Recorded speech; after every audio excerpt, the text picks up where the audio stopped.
You know, I don't usually think about corn too much, but maybe I should. If you think about it, we use corn in a lot of different recipes, and there are so many ways we can enjoy it. But corn hasn't always been available around the world like it is today. In fact, prior to the age of exploration, corn was essentially unknown to people outside of the Americas. For thousands of years, indigenous people, including those in present-day Georgia, learned how to grow and prepare corn. And because of its versatility, it became a major part of their rich culture. So to better understand the significance of this crop, we need to take a look back at what life was like for the first people who called Georgia home. During the Ice Age, so much ocean water was frozen into glaciers that sea levels dropped, exposing a land bridge between Asia and the New World. Archaeologists who study ancient people believe it was across this land bridge that the first human beings came to America, lured by the promise of more food. Because people weren't the only thing crossing the land bridge. Animals crossed too, things like mastodon and mammoth and bison, giant creatures that lived in the same time that these people did. And so they just followed their source of meat. They hunted big game that could provide enough meat to feed a family for a month. When food was gone in one area, they moved on. Warm weather pulled some to the southeast and to Georgia, where they found new food sources. The native people began to hunt small animals, to fish, to gather nuts and berries. And in time, they made an amazing discovery. They didn't have to chase their food, they could grow it. They learned how to grow squash, beans, and corn, but the most valuable of these they called maize, we call corn. Corn is a really valuable food product, and mainly because it produces, for the amount of labor you put into it, it produces lots and lots of calories. In other words, for a tremendous amount of labor involved in planting and tending the fields, you get a lot of food, and that food is easily storable. The native people became master farmers, and it changed their lives. Before, they moved from place to place. Now they could settle down.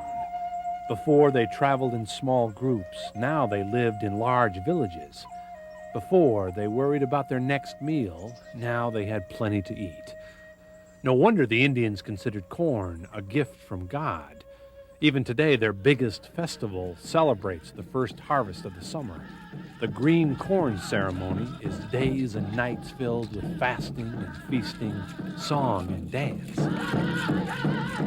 Like with our green corn, or the dances that we would do, they would be symbolic in giving thanks for that new corn that is coming. That's why we called it green corn, is because it was new corn and it being new. And we would do this dance in order so that next year, the following year, that our crops would do good. Diamond Brown is Cherokee.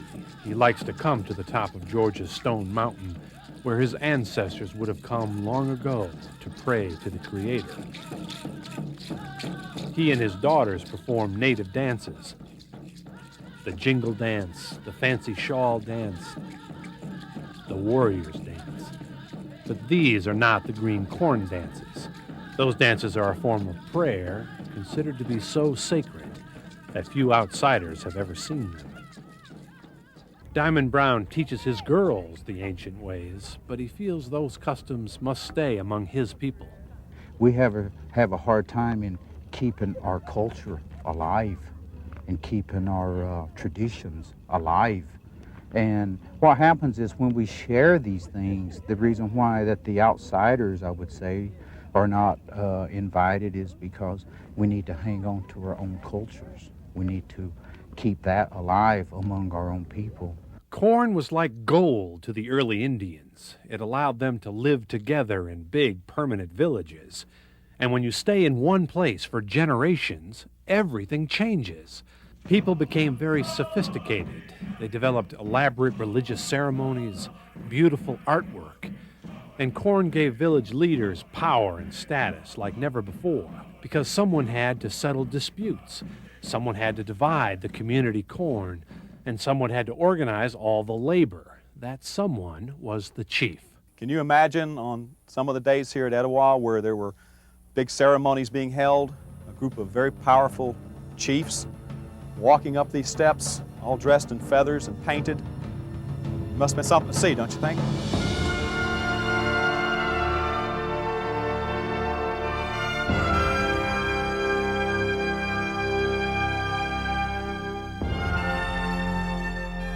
Nearly 1,000 years ago, the Etowah Indian Mounds near Cartersville were just such a great chiefdom. Archaeologists believe these spectacular mounds started out as small platforms built by hand for the chief's family to live on.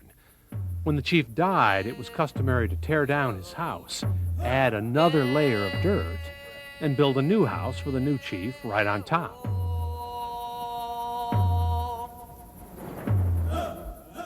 The Indian Mound at Etowah tells an archaeologist that somebody was politically powerful enough to organize and command a whole bunch of people to get together, put baskets on their backs, fill them with dirt, walk them up to the top of the mound and dump it and create this giant platform. And then the chief would then live on top of that and lord it over everybody else. So a mound to an archaeologist equals political power. Just think about it. Think about what we would have to eat today if it were not for the Indians. There would be no cornbread for starters. In fact, on that vegetable plate, no corn, no beans, and no squash. So the next time you sit down to a home-cooked Southern meal, give thanks for the nomads who crossed that land bridge more than 10,000 years ago. Wow. Whether we realize it or not, Indigenous traditions and cultures still play a big part of our everyday lives. What are some other ways Indigenous culture has influenced our own? As you explore this question, you'll start to see how Georgia's first people are still a part of Georgia's story today. And that is a pretty incredible legacy to leave behind.